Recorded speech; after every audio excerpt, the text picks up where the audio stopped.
Before we start, we would like to acknowledge the traditional owners of the land we're recording on. For me, that is the Gadigal people of the Eora Nation. And for me, it's the Wurundjeri peoples of the Kulin Nation.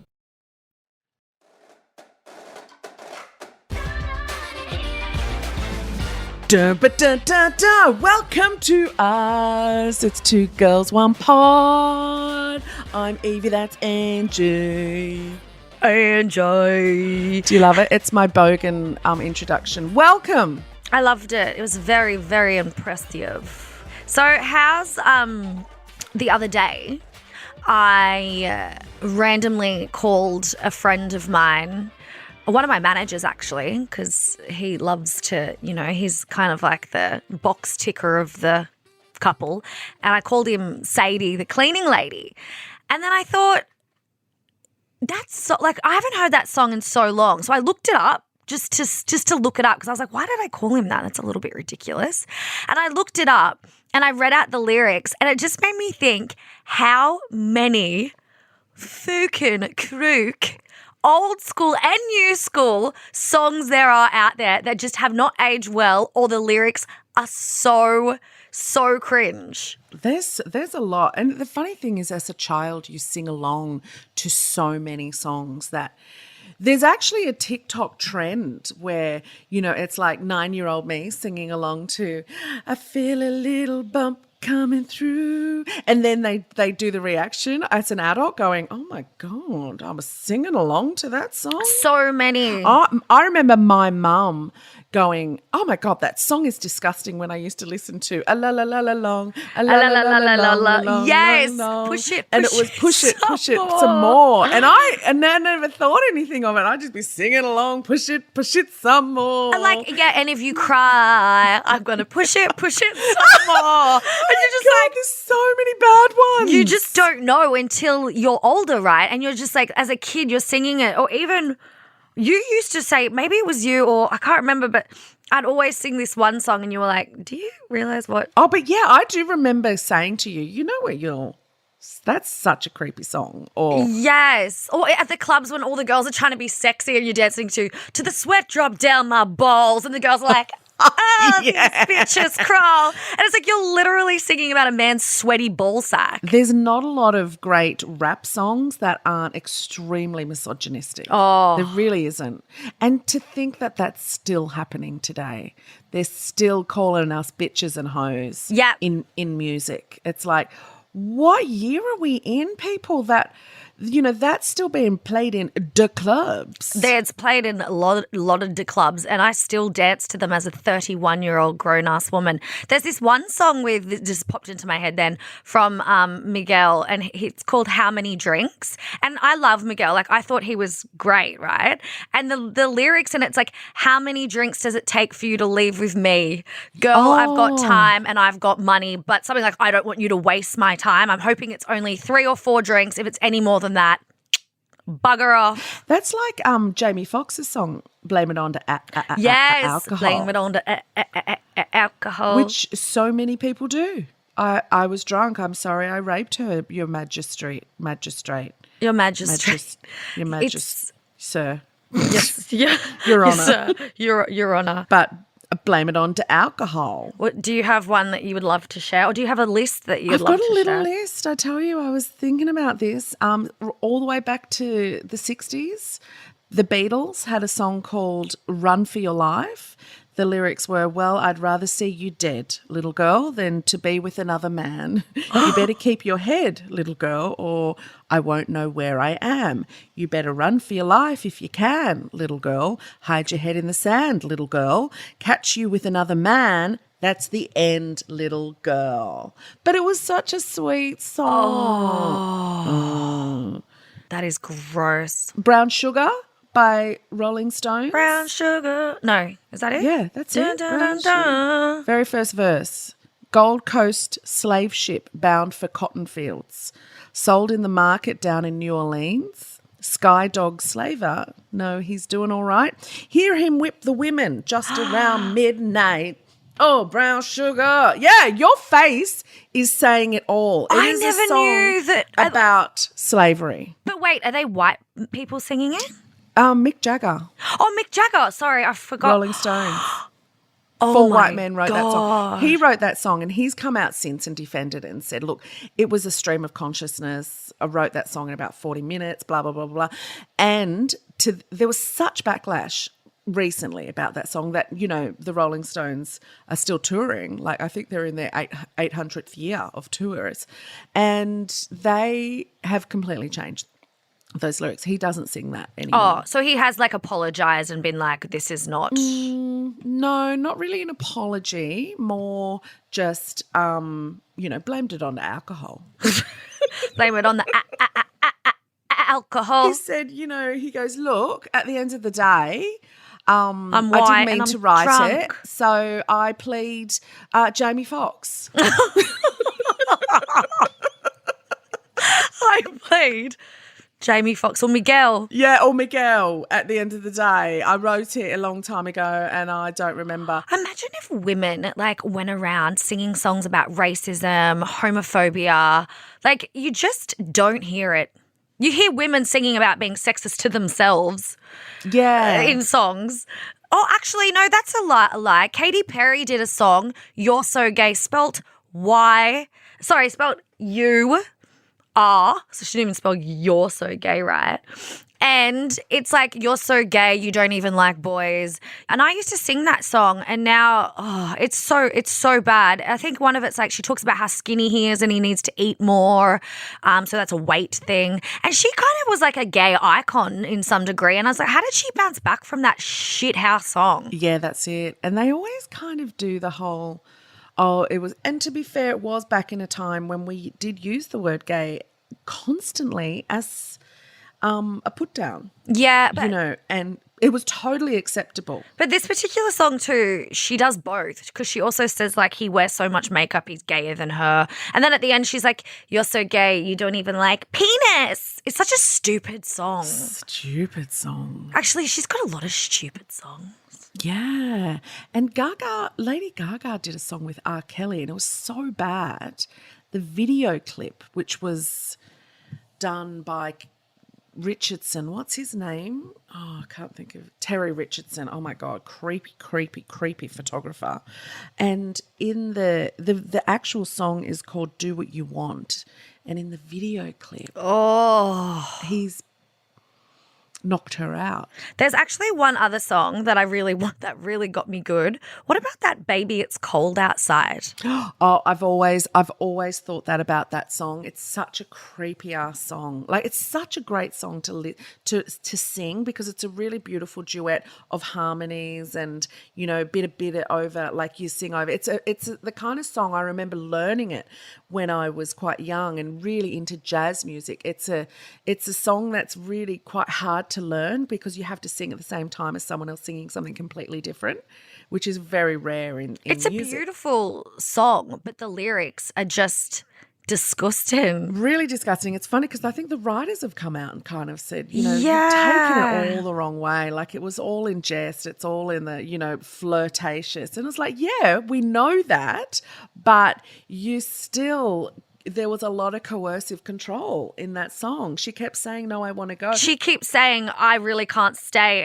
And then he's just like, I'll get you another drink, or like, Yeah, have a the cigarette. answer is no, all this stuff. But then it came out in the Me Too movement in 2018 that it was criticized for, it's like a date rape narrative.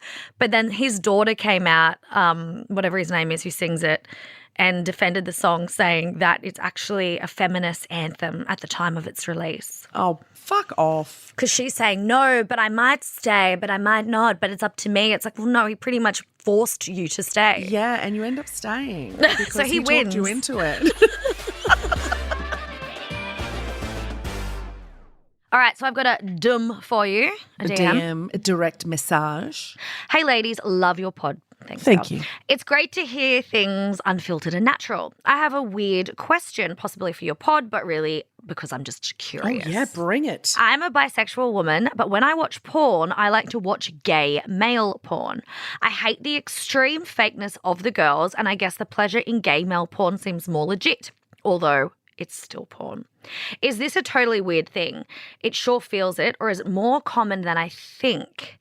Number one, I would love to say I love that people are Dolly Doctoring the shit out of us. Like, that is my dream come true. And number two, I think that is great. And I think porn shouldn't be judged unless you're looking up, like, you know, I don't have to say it. But porn is your shot just to go into your own little world and Maz City, baby. Yeah, you choose your choice. You choose whatever that is. I have a lesbian friend. She's in a relationship. She loves gay male porn only. She does not like the female porn. Doesn't love it. I think it is a lot more common than we think. If you are bisexual or lesbianic and you like to watch gay male porn, DM us and let us know. Just a little. Yeah. We won't ever call your names we won't out. Name you. I would like to do a little survey and know how many of you are out there. I don't mind myself a bit of gay male porn. Really? See, I'm not into it because I even skim past when in cis porn, zoom past the head part. I don't like it in heterosexual porn, but it's very different in gay porn. Oh, I might do it when I get home. I'm obsessed with watching this lesbian couple. Oh, yeah. it's like my favorite thing to do. I watch it nearly every night and they just do the most, like, it's just the sex is so passionate. Like, watch a lot of amateur porn because I can't do that fake cis stuff too. But most porn I watch is usually girl on girl. And another porn, if I do watch straight porn, I don't know what it is, and I know it's probably going to wig some people out. I love watching old men have sex with girls like my age because, hear me out, because they are so much more appreciative than men my age or a bit older. And I'm talking old because they love your vagina so much. They like make out with it. That's good. I'm not even sorry about it. You shouldn't be. I love it. They're like, oh, I love it. Okay, oh, that's I love your body. that's enough. Oh, I love your body. That's enough. And I'm like, yeah, you do. Eat it. Eat it, old man. That's enough. So look, no judgment. I love watching really, really old men almost on their deathbeds going down on women my age, and you like guy on guy porn. Like, I don't even see. I'm not even mad. I'm impressed. Each to their own. Each to their own. As long as it's consensual. Each to their own. Yeah, it's consensual. No, mine's consensual. Not yours. I'm talking generally. If you're watching porn and it's completely consensual, get your rocks off, buddy. Fill your boots. Go for it. Do what you got to do. Blah, blah, blah, blah. But my advice is always go with the amateur porn. Amateur porn is real porn. There's no fake orgasms. There's no fake anything. So go with your amateur porn. That's your little homeboys. That's your little home girls and homeboys uploading their little home. You know, there's always a bloody dog on the floor, bloody asleep somewhere in the corner, or there's the radios on playing, people are talking. Like, it's real. Yeah. Well, I love hearing what movies people have on in the background or what music. Always really badly lit, or like but it's real, and it's real, and there's just something very different about that. I think so too. And that's why I started this segment saying no judgment, and then you just like full judged me, by the way. No, I didn't judge you. I just reacted to it. You were throwing up in your entire mouth. Yeah, because I have an old man as a... Don't. Can you... No, you just have to... That's what my head did. No, don't. That's so unfair. You just ruined my fantasy. What, are you already not fantasizing about my father? He is kind of hot. When I was at school... all my friends thought my dad was hot because he actually looked like Harrison Ford when he was young. He is kind of hot for an old dude. Oh, he's on my list. There you go. That's it now. You've actually made my fantasies much better. Vomit face back. Thank you, Georgia.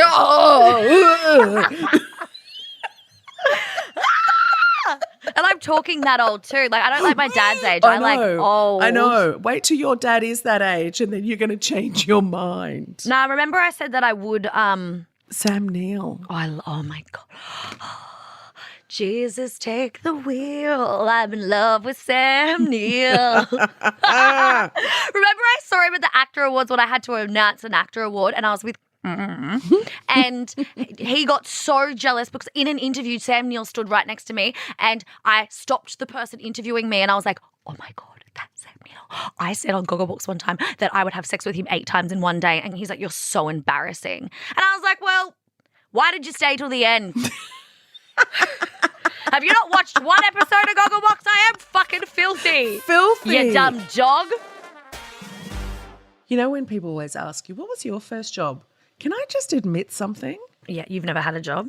Oh, I've had too many jobs. Yeah, we both have. I often, depending on who I'm talking to and what era I'm talking about, depends on the first job that I've had. Like if I'm technically, my very first job was, I'd say at 12, I used to go and pick up golf balls off the driving range. Yeah, that's a first job. So that's the first job. But then you've got your first job out of school. That like the golf balls would have been like a cash in hand. Yeah. And I thought it was such a great job, the golf balls. You had to just fill up a bucket of golf balls and you got, I think, something like $7 a bucket. But the buckets were huge and it could take you the entire shift to do half a bucket. Yeah, that's a lot. Imagine getting that these This days. is a shit job. This is a shit job. 7 old doll hairs back when you were a little grom. You would have loved that shit. Buy your little what were icy poles back then? Yeah, I used to go and buy some little chocolate cigarettes and Those little, what were they called? fags. They weren't the chocolate ones. They were the white ones. Yeah, I They're remember called those. fads. Yeah, now. fads. Yeah. Oh, thank God. Yeah, thank God. Jeez. Wildly inappropriate. What was your first job? My first job where I was actually on a payroll was working at Spuds in the Sunshine Plaza at the Sunshine Coast. Like baked potatoes with toppings. It's just a great food. It is. It's such a random first job. It was so hot because I got it when I was like legally, I think you were 14, 9 months. And I was in the food court and it was very, everybody goes to the Sunshine Plaza. It would have been so hot because you're in Queensland. It's and you so have hot spuds hot in front of you. And you have to like work over this oven and because I have really sweaty hands, you'd have to wear gloves. So I'd be worried the sweat would drip out like on the toppings. Yes, yum. Extra salt for the customers. But I only had that for 6 weeks and then I got offered a job this is over the Christmas holidays, school Christmas holidays, at Brothers Nielsen, which was a surf shop, which was like the coolest job to get. And I worked there for 4 years. That's great. Every Thursday, Thursday night, late night shopping, and every Saturday or Sunday, and then all through Christmas. Like I worked like a little doll. I used to, after I couldn't work for a couple of years after my my golf ball incident. So You needed a solid break. I needed a good 3 years to just get over that. My first job, I didn't last very long. I don't last very long in jobs because I don't have an attention span for anything. But I worked in the local fish and chip shop. Oh. And I thought I'd be allowed to make burgers, but I wasn't. I had to stack the fridge. And you have to pull all the cans out and the bottles out and put the new ones at the back and then put the old ones back at the front. I just found that ridiculous. So you pretty much just had to stock shelves. Stock shelves all the time. So that lasted 2 minutes. And then I ended up going and working at Kay's Handbags in Erin Fair. Handbags. Did you have Kay's Handbags? No. There was a chain of handbags. And yeah, you could get all types of handbags and travel suitcases. You get anything really that you could put things in were part of the Kay's Handbags design of their shops. But I worked with a woman called Nola, and she was a fabulous older woman, and she wore a lot of makeup and would have her hair set every week, and she would have it like that for the entire week.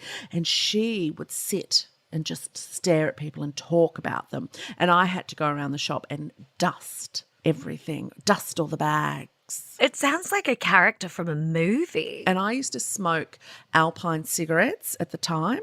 So I would go off to the toilets to have a ciggy. How old were you? 17. Dusting your bags and having a ciggy. Yeah, and had my acrylic fingernails with the French manicure Good French heavens. This keeps getting better and better. 1990, well, it would have been 1989. And yeah, just the year before you were born, I was.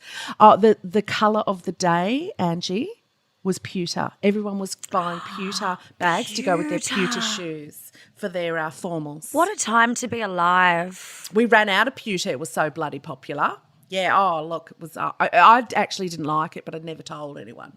I just thought pewter was a bit ugly. Bring back pewter, I say. Yeah, fake metal, the fake metal colour. I like to miss it. I was never around for it, but I like to miss it. Look, you know what, Dal? You're not dead yet. It'll come back pretty soon. What great first jobs we had. Look, they're not... Yours was way better. Like, not the potatoes. I'm talking the surf shop. The surf shop very cool. It was very fun. It was a very cool job to have as a teenager with all the older people. I had crushes on, all the random older dudes. Crushes galore. Crushes everywhere. You were falling over crushes. You had so many.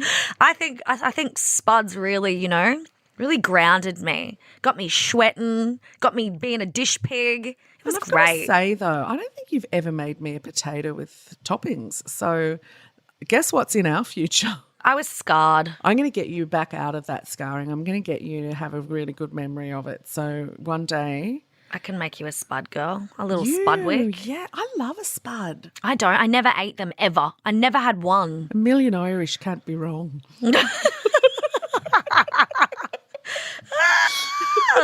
Imagine going to a food court and ordering a friggin' spud. Like, come on, get a grip. Do you know what? I used to have to go and get Nola lunch from the food court. Oh, she'd want a spud and for she sure. would want a spud sometimes. But you know what she mostly had every day? A seafood crepe. I was going to say, did she get the marinara spud? Yeah. She'd love a spud with seafood sauce in it. Ew. I'm pretty sure that the crepe place was the spud place. And there was this young girl in there that used to work. She had the sweatiest hands. It was so weird. I would have been literally a fetus. Twinkle in my father's eye. Who you aspired to be. She was this really sweaty girl that said her sorry name was a lot. Banji. It was really weird. That's us done, Banji, for this episode. Oh, sweet, sweet, sweaty Banji. God love her. Oh, if you love the show, please subscribe to us, rate and review, 5 stars only. You can follow us on all the Instas, on the socials, I should say. 2 Girls, 1 Pod. Mm-hmm. You can even email us. What's our email address? 2girls@novaentertainment.com.au. You are so clever. Thanks, girl. So are you. Look at you. We will talk to your ear holes next week. Bye.